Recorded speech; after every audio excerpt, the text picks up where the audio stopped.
এই রোগীটির চিকিৎসা ভিডিওর শেষে দেওয়া আছে। অ্যালার্জি জাতীয় খাদ্য খাওয়া যাবে না। অ্যালার্জি জাতীয় খাদ্যে এই রোগগুলো বেশি বাড়ে। গরুর গোশত, চিংড়ি মাছ একদম খাওয়া যাবে না। গরুর গোশত, চিংড়ি মাছে অ্যালার্জি বেশি বাড়ে। সিবির ট্যাবলেট খাওয়া যাবে। সিবির ট্যাবলেটের ভিতর স্কারবিক অ্যাসিড আছে। স্কারবিক অ্যাসিড আরও দুটো জায়গায় আছে, কাগজি লেবু এবং কমলা লেবু। এ দুইটাও খাইলে রোগ প্রতিরোধ শক্তি বাড়ে। এবং সাবান দিয়া, ডেটল সাবান দিয়ে গোসল করা যাবে।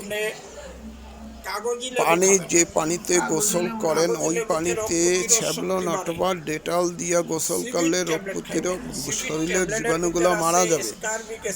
এবং আপনার জামা কাপড় স্যাভলন ডেটলের পানিতে দিয়ে টাটকা রোদে শুকাবেন। শরীর থেকে যে জার্মগুলা জামা কাপড়ে গেছে ওই জার্মগুলা মারা যাবে। আর প্রতিদিন 3 থেকে 4 ঘন্টা রৌদে থাকবে। রৌদে থাকলে শরীরে ভিটামিন ডি উৎপত্তি হইবে। ভিটামিন ডিতে রোগ প্রতিরোধ শক্তি বাড়বে। কাগজি লেবু, কমলা লেবু খাবেন আর রৌদে থাকবেন। আর আপনি যে পানির দিয়ে গোসল করবেন ওই পানিটার ভিতরে স্যাভলন ডেটল দিয়ে আপনি গোসল করবেন। ঠিক আছে?